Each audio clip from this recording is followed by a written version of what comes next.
Sons and Lovers by D.H. Lawrence. Chapter 9, Part 2. At the wood's edge they met Lim, a thin, swarthy man of 40, tenant of Strelly Mill, which he ran as a cattle-raising farm. He held the halter of the powerful stallion indifferently, as if he were tired. The three stood to let him pass over the stepping-stones of the first brook. Paul admired that so large an animal should walk on such springy toes, with an endless excess of vigor. Lim pulled up before them. "Tell your father, Miss Livers," he said in a peculiar piping voice, "that his young beastes has broke that bottom fence 3 days in running." "Which?" asked Miriam, tremulous. The great horse breathed heavily, shifting round its red flanks, and looking suspiciously with its wonderful big eyes upwards from under its lowered head and falling mane. "Come along a bit," replied Lim, "and I'll show you." The man and the stallion went forward. It danced sideways, shaking its white fetlocks and looking frightened, as it felt itself in the brook. "No hanky-pankying," said the man affectionately to the beast. It went up the bank in little leaps, then splashed finely through the second brook. Clara, walking with a kind of sulky abandon, watched it half fascinated, half contemptuous. Lim stopped and pointed to the fence under some willows. "There, you see where they got through," he said. "My man's druv 'em back 3 times." "Yes," answered Miriam, colouring as if she were at fault. "Are you coming in?" asked the man. "No, thanks, but we should like to go by the pond." "Well, just as you've a mind," he said. The horse gave little whinnies of pleasure at being so near home. "He is glad to be back," said Clara, who was interested in the creature. "Yes, he's been a tidy step today." They went through the gate, and saw approaching them from the big farmhouse a smallish, dark, excitable-looking woman of about 35. Her hair was touched with grey, her dark eyes looked wild.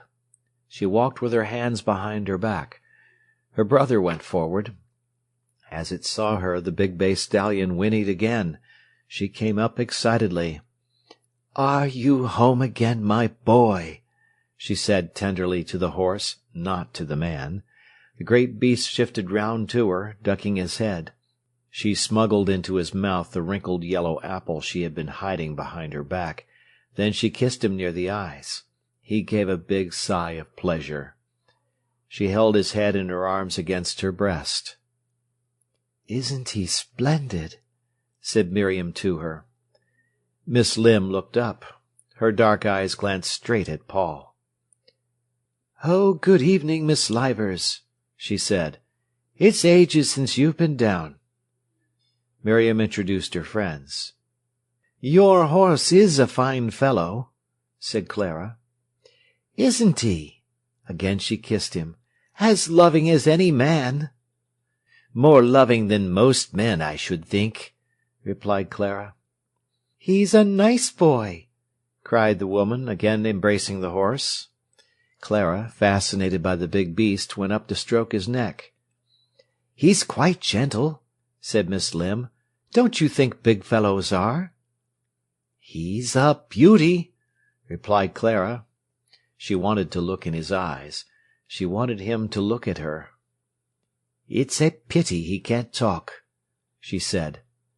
"Oh, but he can, all but," replied the other woman. Then her brother moved on with the horse. "Are you coming in? Do come in, Mr. I didn't catch it." "Morel," said Miriam. "No, we won't come in, but we should like to go by the mill-pond." "Yes, yes, do. Do you fish, Mr. Morel?" "No," said Paul. "Because if you do, you might come and fish any time," said Miss Lim. "We scarcely see a soul from week's end to week's end. I should be thankful." "What fish are there in the pond?" he asked. They went through the front garden, over the sluice, and up the steep bank to the pond, which lay in shadow, with its 2 wooded islets. Paul walked with Miss Lim. "I shouldn't mind swimming here," he said. "Do," she replied. "Come when you like. My brother will be awfully pleased to talk with you. He is so quiet, because there is no one to talk to. Do come and swim." Clara came up. "It's a fine depth," she said, "and so clear." "Yes," said Miss Limb. "Do you swim?" said Paul. "Miss Limb was just saying we could come when we liked." "Of course there's the farm hands," said Miss Limb. They talked a few moments, then went up the wild hill, leaving the lonely, haggard-eyed woman on the bank. The hillside was all ripe with sunshine.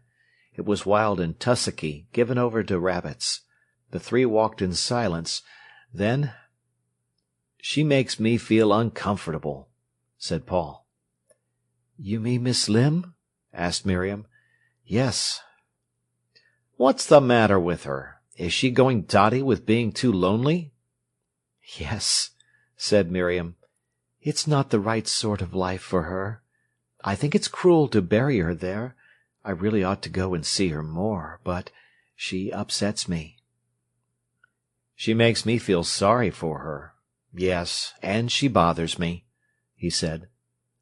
"I suppose," blurted Clara suddenly, "she wants a man." The other two were silent for a few moments. "But it's the loneliness sends her cracked," said Paul. Clara did not answer, but strode on uphill. She was walking with her hand hanging, her legs swinging as she kicked through the dead thistles and the tussocky grass, her arms hanging loose. Rather than walking, her handsome body seemed to be blundering up the hill. A hot wave went over Paul. He was curious about her. Perhaps life had been cruel to her. He forgot Miriam, who was walking beside him, talking to him. She glanced at him, finding he did not answer her. His eyes were fixed ahead on Clara. "Do you still think she is disagreeable?" she asked. He did not notice that the question was sudden. It ran with his thoughts. "Something's the matter with her," he said. "Yes," answered Miriam. They found at the top of the hill a hidden wild field, two sides of which were backed by the wood, the other sides by high loose hedges of hawthorn and elder bushes. Between these overgrown bushes were gaps that the cattle might have walked through, had there been any cattle now. There the turf was smooth as velveteen, padded and holed by the rabbits. The field itself was coarse, and crowded with tall, big cowslips that had never been cut. Clusters of strong flowers rose everywhere above the coarse tussocks of bent. It was like a roadstead crowded with tan, fairy shipping. "Ah!" cried Miriam, and she looked at Paul, her dark eyes dilating. He smiled. Together they enjoyed the field of flowers. Clara, a little way off, was looking at the cowslips disconsolately. Paul and Miriam stayed close together, talking in subdued tones. He kneeled on one knee, quickly gathering the best blossoms, moving from tuft to tuft restlessly, talking softly all the time. Miriam plucked the flowers lovingly, lingering over them. He always seemed to her too quick and almost scientific.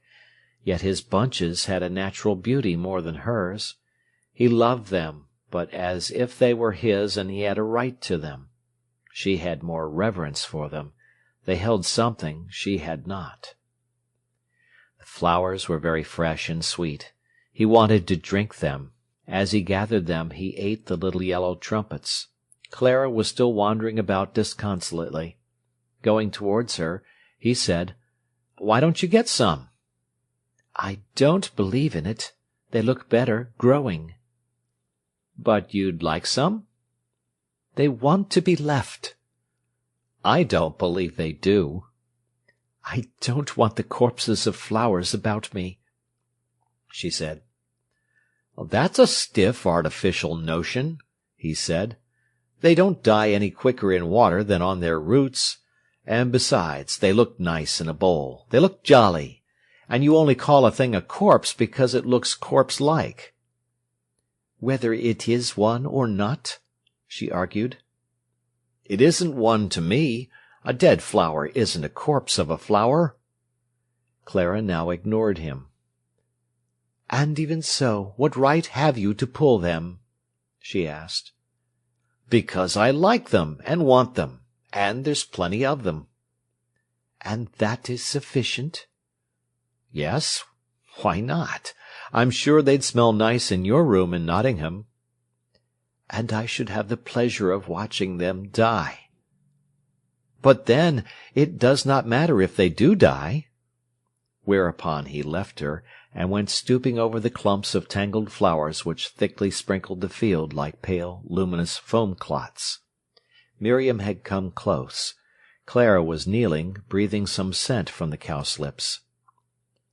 "I think," said Miriam, "if you treat them with reverence, you don't do them any harm. It is the spirit you pluck them in that matters." "Yes," he said. "But no, you get 'em because you want 'em, and that's all." He held out his bunch. Miriam was silent. He picked some more. "Look at these," he continued, "sturdy and lusty like little trees and like boys with fat legs." Clara's hat lay on the grass not far off. She was kneeling, bending forward still to smell the flowers. Her neck gave him a sharp pang, such a beautiful thing, yet not proud of itself just now. Her breasts swung slightly in her blouse. The arching curve of her back was beautiful and strong. She wore no stays. Suddenly, without knowing, he was scattering a handful of cowslips over her hair and neck, saying, "Ashes to ashes and dust to dust. If the Lord won't have you, the devil must." The chill flowers fell on her neck. She looked up at him with almost pitiful, scared grey eyes, wondering what he was doing. Flowers fell on her face, and she shut her eyes. Suddenly, standing there above her, he felt awkward. "I thought you wanted a funeral," he said, ill at ease. Clara laughed strangely and rose, picking the cowslips from her hair. She took up her hat and pinned it on. One flower had remained tangled in her hair. He saw, but would not tell her. He gathered up the flowers he had sprinkled over her. At the edge of the wood the bluebells had flowed over into the field and stood there like flood water. But they were fading now. Clara strayed up to them. He wandered after her. The bluebells pleased him. "Look how they've come out of the wood," he said. Then she turned with a flash of warmth and of gratitude. "Yes," she smiled. His blood beat up. "It makes me think of the wild men of the woods, how terrified they would be when they got breast to breast with the open space." "Do you think they were?" she asked. "I wonder which was more frightened among old tribes, those bursting out of their darkness of woods upon all the space of light, or those from the open tiptoeing into the forests." "I should think the second," she answered. "Yes, you do feel like one of the open space sort, trying to force yourself into the dark, don't you?" "How should I know?" she answered queerly. The conversation ended there. The evening was deepening over the earth. Already the valley was full of shadow. One tiny square of light stood opposite at Crossley Bank Farm. Brightness was swimming on the tops of the hills. Miriam came up slowly, her face in her big, loose bunch of flowers, walking ankle-deep through the scattered froth of the cowslips. Beyond her the trees were coming into shape, all shadow. "Shall we go?" she asked. And the three turned away. They were all silent. Going down the path they could see the light of home right across, and on the ridge of the hill a thin dark outline with little lights, where the colliery village touched the sky. "It has been nice, hasn't it?" he asked. Miriam murmured assent. Clara was silent. "Don't you think so?" he persisted. But she walked with her head up and still did not answer. He could tell by the way she moved, as if she didn't care, that she suffered. At this time Paul took his mother to Lincoln. She was bright and enthusiastic as ever, but as he sat opposite her in the railway carriage, she seemed to look frail. He had a momentary sensation as if she were slipping away from him. Then he wanted to get hold of her, to fasten her, almost to chain her. He felt he must keep hold of her with his hand. They drew near to the city. Both were at the window looking for the cathedral. "There she is, Mother!" he cried. They saw the great cathedral laying couchant above the plain. "Ah!" she exclaimed. "So she is!" He looked at his mother. Her blue eyes were watching the cathedral quietly. She seemed again to be beyond him. Something in the eternal repose of the uplifted cathedral, blue and noble against the sky, was reflected in her, something of the fatality. What was, was. With all his young will he could not alter it. He saw her face, the skin, still fresh and pink and downy, but crow's feet near her eyes, her eyelids steady, sinking a little, her mouth always closed with disillusion, and there was on her the same eternal look, as if she knew fate at last. He beat against it with all the strength of his soul. "Look, Mother, how big she is above the town! Think, there are streets and streets below her. She looks bigger than the city altogether." "So she does!" exclaimed his mother, breaking bright into life again. But he had seen her sitting, looking steady out of the window at the cathedral, her face and eyes fixed, reflecting the relentlessness of life. And the crow's feet near her eyes, and her mouth shut so hard, made him feel he would go mad. They ate a meal that she considered wildly extravagant. "Don't imagine I like it," she said, as she ate her cutlet. "I don't like it. I really don't. Just think of your money wasted." "You never mind my money," he said. "You forget I'm a fellow taking his girl for an outing." And he bought her some blue violets. "Stop it at once, sir," she commanded. "How can I do it?" "You've got nothing to do. Stand still." And in the middle of High Street he stuck the flowers in her coat. "An old thing like me," she said, sniffing. "You see," he said, "I want people to think we're awful swells. So look ikey." "I'll chow your head," she laughed. "Strut," he commanded. "Be a fantail pigeon." It took him an hour to get her through the street. She stood above Glory Hole, she stood before Stone Bow, she stood everywhere, and exclaimed. A man came up, took off his hat, and bowed to her. "Can I show you the town, madam?" "No, thank you," she answered. "I've got my son." Then Paul was cross with her for not answering with more dignity. "You go away with you!" she exclaimed. "Ha! That's the Jew's house. Now, do you remember that lecture, Paul?" But she could scarcely climb the cathedral hill. He did not notice. Then suddenly he found her unable to speak. He took her into a little public-house where she rested. "It's nothing," she said. "My heart is only a bit old. One must expect it." He did not answer, but looked at her. Again his heart was crushed in a hot grip. He wanted to cry. He wanted to smash things in fury. They set off again, pace by pace, so slowly, and every step seemed like a weight on his chest. He felt as if his heart would burst. At last they came to the top. She stood enchanted, looking at the castle gate, looking at the cathedral front. She had quite forgotten herself. "Now this is better than I thought it could be," she cried. But he hated it. Everywhere he followed her, brooding. They sat together in the cathedral. They attended a little service in the choir. She was timid. "I suppose it is open to anybody?" she asked him. "Yes," he replied. "Do you think they'd have the damned cheek to send us away?" "Well, I'm sure," she exclaimed, "they would if they heard your language." Her face seemed to shine again with joy and peace during the service, and all the time he was wanting to rage and smash things and cry.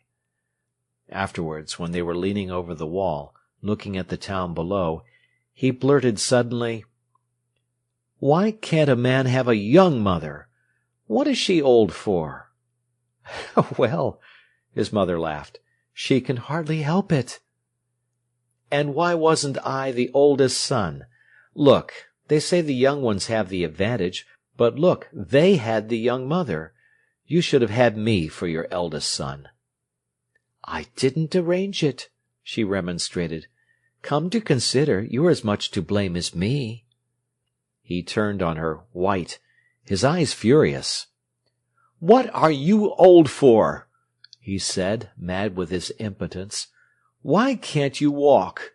Why can't you come with me to places?" "At one time," she replied, "I could have run up that hill a good deal better than you." "What's the good of that to me?"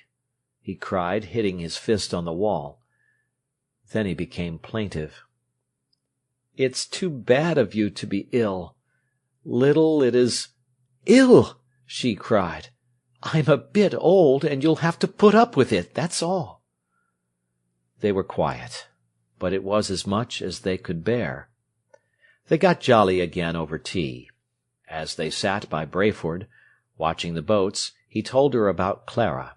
His mother asked him innumerable questions. "Then who does she live with?" "With her mother on Bluebell Hill." "And have they enough to keep them?"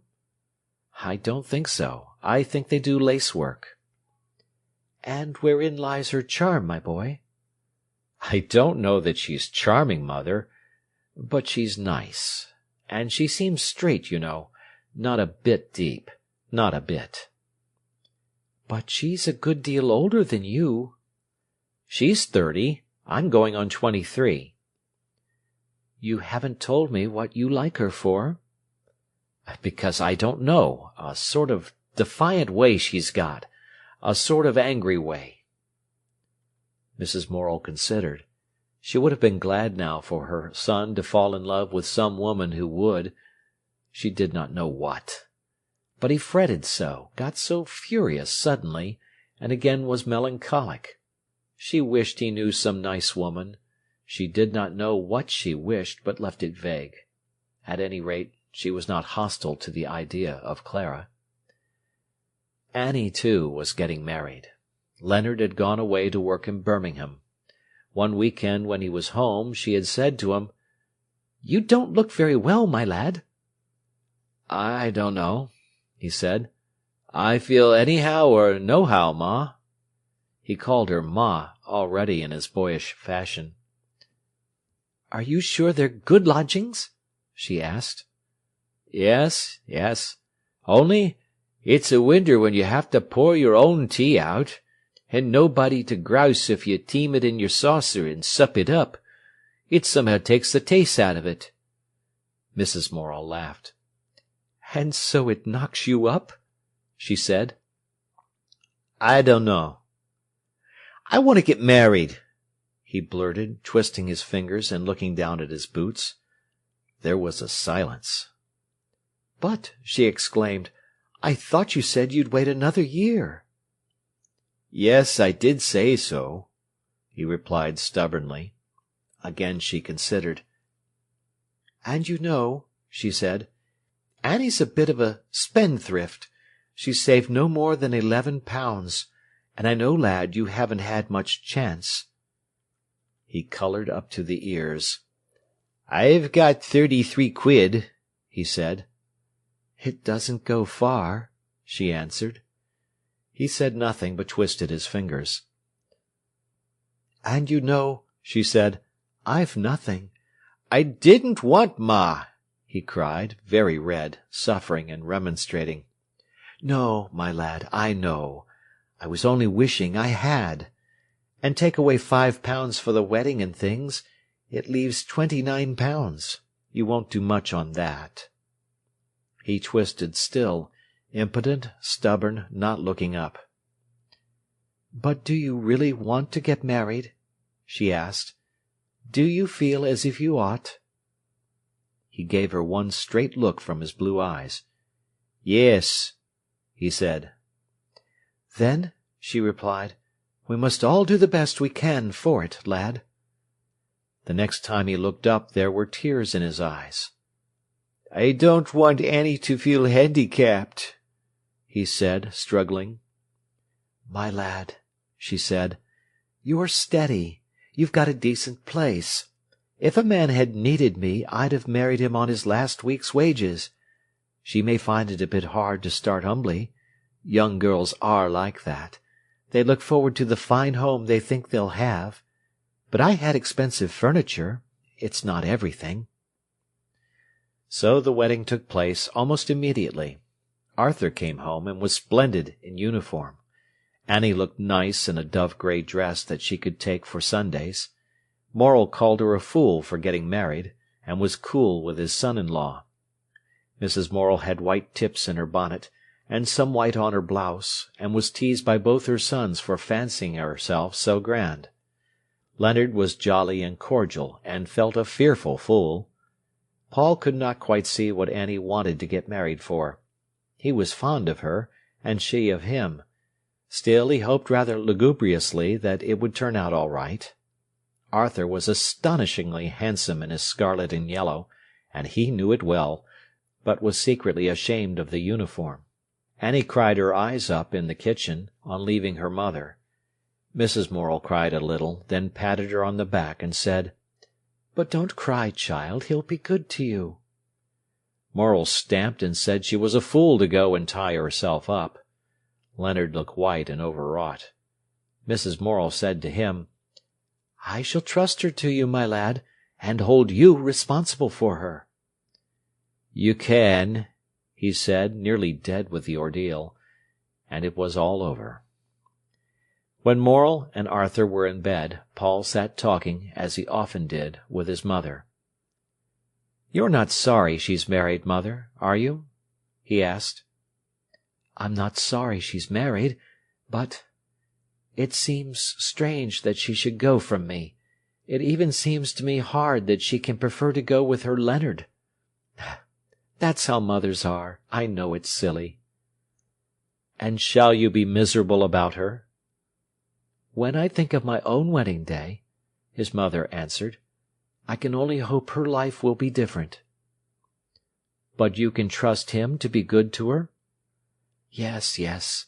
They say he's not good enough for her, but I say if a man is genuine, as he is, and a girl is fond of him, then it should be all right. He's as good as she." "So you don't mind?" "I would never have let a daughter of mine marry a man I didn't feel to be genuine through and through. And yet there's a gap now she's gone." They were both miserable, and wanted her back again. It seemed to Paul his mother looked lonely in her new black silk blouse with its bit of white trimming. "At any rate, mother, I shall never marry," he said. "Ay, they all say that, my lad. You've not met the one yet. Only wait a year or two." "But I shan't marry, mother. I shall live with you, and we'll have a servant." "Ay, my lad, it's easy to talk. We'll see when the time comes." "What time? I'm nearly 23. "Yes, you're not one that would marry young, but in 3 years' time—" "I shall be with you just the same." "We'll see, my boy. We'll see." "But you don't want me to marry?"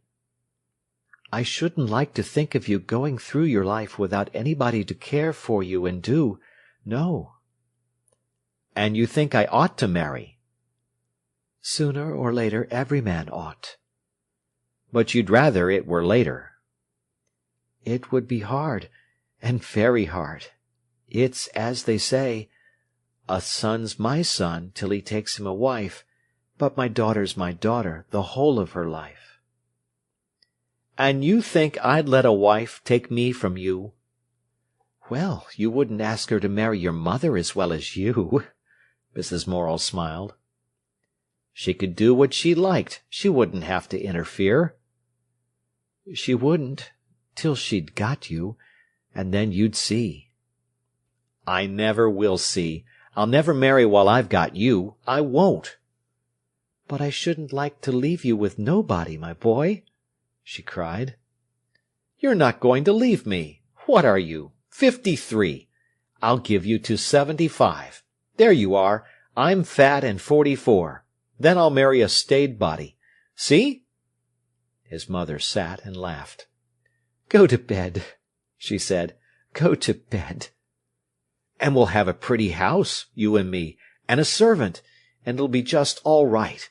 I shall perhaps be rich with my painting." "Will you go to bed?" "And then you shall have a pony carriage. See yourself, a little Queen Victoria trotting round." "I tell you to go to bed," she laughed. He kissed her and went. His plans for the future were always the same. Mrs. Morel sat brooding. About her daughter, about Paul, about Arthur. She fretted at losing Annie. The family was very closely bound, and she felt she must live now to be with her children. Life was so rich for her. Paul wanted her, and so did Arthur. Arthur never knew how deeply he loved her. He was a creature of the moment. Never yet had he been forced to realize himself. The army had disciplined his body, but not his soul. He was in perfect health and very handsome. His dark, vigorous hair sat close to his smallish head. There was something childish about his nose, something almost girlish about his dark blue eyes. But he had the fun red mouth of a man under his brown moustache, and his jaw was strong. It was his father's mouth. It was the nose and eyes of her own mother's people. Good-looking, weak-principled folk. Mrs. Morel was anxious about him. Once he had really run the rig, he was safe. But how far would he go? The army had not really done him any good. He resented bitterly the authority of the officers. He hated having to obey as if he were an animal. But he had too much sense to kick. So he turned his attention to getting the best out of it. He could sing. He was a boon companion. Often he got into scrapes, but they were the manly scrapes that are easily condoned. So he made a good time out of it, whilst his self-respect was in suppression. He trusted to his good looks and handsome figure, his refinement, his decent education to get him most of what he wanted, and he was not disappointed. Yet he was restless. Something seemed to gnaw him inside. He was never still. He was never alone. With his mother he was rather humble. Paul he admired and loved and despised slightly. And Paul admired and loved and despised him slightly. Mrs. Morel had had a few pounds left to her by her father, and she decided to buy her son out of the army. He was wild with joy. Now he was like a lad taking a holiday.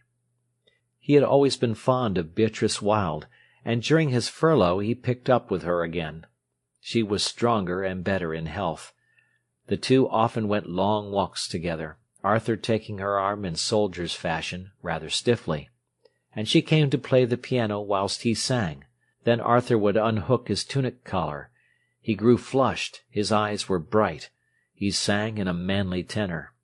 Afterwards they sat together on the sofa. He seemed to flaunt his body. She was aware of him so, the strong chest, the sides, the thighs in their close-fitting trousers. He liked to lapse into the dialect when he talked to her. She would sometimes smoke with him. Occasionally she would only take a few whiffs at his cigarette. "Nay," he said to her one evening, when she reached for his cigarette. "Nay, that doesna. I'll give thee a smoke kiss if ter's a mind." "I wanted a whiff, no kiss at all," she answered. "Well, and thou shalt have a whiff," he said, "along with t' kiss." "I want to draw at thy fag," she cried, snatching for the cigarette between his lips. He was sitting with his shoulder touching her. She was small and quick as lightning. He just escaped. "I'll give thee a smoke kiss," he said. "Thou art a knivey nuisance, Arty Morel," she said, sitting back. "Have thee a smoke kiss?" The soldier leaned forward to her, smiling. His face was near hers. "Shona," she replied, turning away her head. He took a draw at his cigarette, and pursed up his mouth and put his lips close to her. His dark brown cropped mustache stood out like a brush. She looked at the puckered crimson lips, then suddenly snatched the cigarette from his fingers and darted away. He, leaping after her, seized the comb from her back hair. She turned, threw the cigarette at him. He picked it up, put it in his mouth, and sat down. "Nuisance!" she cried. "Give me my comb." She was afraid that her hair, specially done for him, would come down. She stood with her hands to her head. He hid the comb between his knees. "I not got it," he said. The cigarette trembled between his lips with laughter as he spoke. "Liar!" she said. "It's true as I'm here," he laughed, showing his hands. "You brazen imp!" she exclaimed, rushing and scuffling for the comb, which he had under his knees. As she wrestled with him, pulling at his smooth, tight-covered knees, he laughed till he lay back on the sofa, shaking with laughter. The cigarette fell from his mouth, almost singeing his throat. Under his delicate tan the blood flushed up, and he laughed till his blue eyes were blinded, his throat swollen almost to choking. Then he sat up. Beatrice was putting in her comb. "That tickled me, Beat," he said thickly. Like a flash her small white hand went out and smacked his face. He started up, glaring at her. They stared at each other. Slowly the flush mounted her cheek. She dropped her eyes, then her head. He sat down sulkily. She went into the scullery to adjust her hair. In private there she shed a few tears, she did not know what for. When she returned she was pursed up close, but it was only a film over her fire. He, with ruffled hair, was sulking upon the sofa. She sat down opposite in the armchair, and neither spoke. The clock ticked in silence like blows. "You are a little cat, Beat," he said at length, half apologetically. "Well, you shouldn't be brazen," she replied. There was again a long silence. He whistled to himself like a man much agitated but defiant. Suddenly she went across to him and kissed him. "Did it, poor thing?" she mocked. He lifted his face, smiling curiously. "Kiss?" he invited her. "Daren't I?" she asked. "Go on," he challenged, his mouth lifted to her. Deliberately, and with a peculiar quivering smile that seemed to overspread her whole body, she put her mouth on his. Immediately his arms folded round her.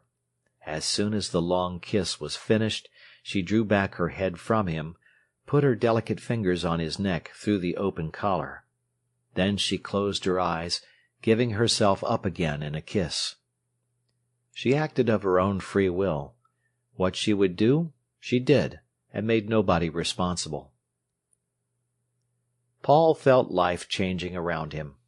The conditions of youth were gone. Now it was a home of grown-up people. Annie was a married woman. Arthur was following his own pleasure in a way unknown to his folk. For so long they had all lived at home, and gone out to pass their time. But now, for Annie and Arthur, life lay outside their mother's house. They came home for holiday and for rest. So there was that strange, half-empty feeling about the house, as if the birds had flown. Paul became more and more unsettled. Annie and Arthur had gone. He was restless to follow. Yet home was for him beside his mother. And still there was something else, something outside, something he wanted. He grew more and more restless. Miriam did not satisfy him. His old mad desire to be with her grew weaker. Sometimes he met Clara in Nottingham, sometimes he went to meetings with her, sometimes he saw her at Willey Farm. But on these last occasions the situation became strained. There was a triangle of antagonism between Paul and Clara and Miriam. With Clara he took on a smart, worldly, mocking tone very antagonistic to Miriam. It did not matter what went before. She might be intimate and sad with him. Then as soon as Clara appeared it all vanished, and he played to the newcomer. Miriam had one beautiful evening with him in the hay. He had been on the horse-rake, and having finished, came to help her to put the hay in cocks. Then he talked to her of his hopes and despairs, and his whole soul seemed to lie bare before her. She felt as if she watched the very quivering stuff of life in him. The moon came out. They walked home together.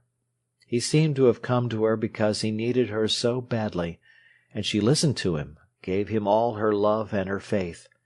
It seemed to her he brought her the best of himself to keep, and that she would guard it all her life. Nay, the sky did not cherish the stars more surely and eternally than she would guard the good in the soul of Paul Morel. She went on home alone, feeling exalted, glad in her faith. And then, the next day, Clara came. They were to have tea in the hayfield. Miriam watched the evening drawing to gold and shadow, and all the time Paul was sporting with Clara. He made higher and higher heaps of hay that they were jumping over. Miriam did not care for the game and stood aside. Edgar and Geoffrey and Morris and Clara and Paul jumped. Paul won because he was light. Clara's blood was roused. She could run like an Amazon. Paul loved the determined way she rushed at the haycock and leaped, landed on the other side, her breast shaken, her thick hair come undone. "You touched!" he cried. "You touched!" "No," she flashed, turning to Edgar. "I didn't touch, did I? Wasn't I clear?" "I couldn't say," laughed Edgar. None of them could say. "But you touched," said Paul. "You're beaten." "I did not touch," she cried. "As plain as anything," said Paul. "Box his ears for me," she cried to Edgar. "Nay," Edgar laughed. "I daren't. You must do it yourself." "And nothing can alter the fact that you touched," laughed Paul. She was furious with him. Her little triumph before these lads and men was gone. She had forgotten herself in the game. Now he was to humble her. "I think you are despicable," she said. And again he laughed, in a way that tortured Miriam. "And I knew you couldn't jump that heap," he teased. She turned her back on him. Yet everybody could see that the only person she listened to or was conscious of was he, and he of her. It pleased the men to see this battle between them. But Miriam was tortured. Paul could choose the lesser in place of the higher, she saw. He could be unfaithful to himself, unfaithful to the real, deep Paul Morel. There was a danger of his becoming frivolous, of his running after his satisfaction like any Arthur or like his father. It made Miriam bitter to think that he should throw away his soul for this flippant traffic of triviality with Clara. She walked in bitterness and silence, while the other two rallied each other and Paul sported. And afterwards he would not own it, but he was rather ashamed of himself, and prostrated himself before Miriam. Then again he rebelled. "It's not religious to be religious," he said. "I reckon a crow is religious when it sails across the sky, but it only does it because it feels itself carried to where it's going, not because it thinks it's being eternal." But Miriam knew that one should be religious in everything, have God, whatever God might be, present in everything. "I don't believe God knows such a lot about himself," he cried. "God doesn't know things, he is things, and I'm sure he's not soulful." And then it seemed to her that Paul was arguing God on to his own side, because he wanted his own way and his own pleasure. There was a long battle between him and her. He was utterly unfaithful to her even in her own presence. Then he was ashamed, then repentant, then he hated her and went off again. Those were the ever-recurring conditions. She fretted him to the bottom of his soul. There she remained, sad, pensive, a worshipper, and he caused her sorrow. Half the time he grieved for her, half the time he hated her. She was his conscience, and he felt, somehow, he had got a conscience that was too much for him. He could not leave her, because in one way she did hold the best of him. He could not stay with her because she did not take the rest of him, which was 3/4. So he chafed himself into rawness over her. When she was 21, he wrote her a letter which could only have been written to her. May I speak of our old, worn love this last time? It, too, is changing, is it not? Say, has not the body of that love died, and left you its invulnerable soul? You see, I can give you a spirit love. I have given it you this long, long time, but not embodied passion. See, you are a nun. I have given you what I would give a holy nun, as a mystic monk to a mystic nun. Surely you esteem it best. Yet you regret, no, have regretted the other. In all our relations no body enters. I do not talk to you through the senses, rather through the spirit. That is why we cannot love in the common sense. Ours is not an everyday affection. As yet we are mortal, and to live side by side with one another would be dreadful, for somehow with you I cannot long be trivial, and, you know, to be always beyond this mortal state would be to lose it. If people marry, they must live together as affectionate humans, who may be commonplace with each other without feeling awkward, not as two souls. So I feel it. Ought I to send this letter? I doubt it. But there, it is best to understand. Au revoir. Miriam read this letter twice, after which she sealed it up. A year later she broke the seal to show her mother the letter. You are a nun. You are a nun. The words went into her heart again and again. Nothing he ever had said had gone into her so deeply, fixedly, like a mortal wound. She answered him 2 days after the party. Our intimacy would have been all beautiful but for one little mistake, she quoted. Was the mistake mine? Almost immediately he replied to her from Nottingham, sending her at the same time a little Omar Khayyam. I'm glad you answered. You are so calm and natural you put me to shame. What a ranter I am. We are often out of sympathy, but in fundamentals we may always be together, I think. I must thank you for your sympathy with my painting and drawing. Many a sketch is dedicated to you. I do look forward to your criticisms, which, to my shame and glory, are always grand appreciations. It is a lovely joke, that. Au revoir. This was the end of the first phase of Paul's love affair. He was now about 23 years old, and, though still virgin, the sex instinct that Miriam had over-refined for so long now grew particularly strong. Often, as he talked to Clara Dawes, came that thickening and quickening of his blood, that peculiar concentration in the breast, as if something were alive there, a new self or a new centre of consciousness, warning him that sooner or later he would have to ask one woman or another. But he belonged to Miriam. Of that she was so fixedly sure that he allowed her right. End of chapter.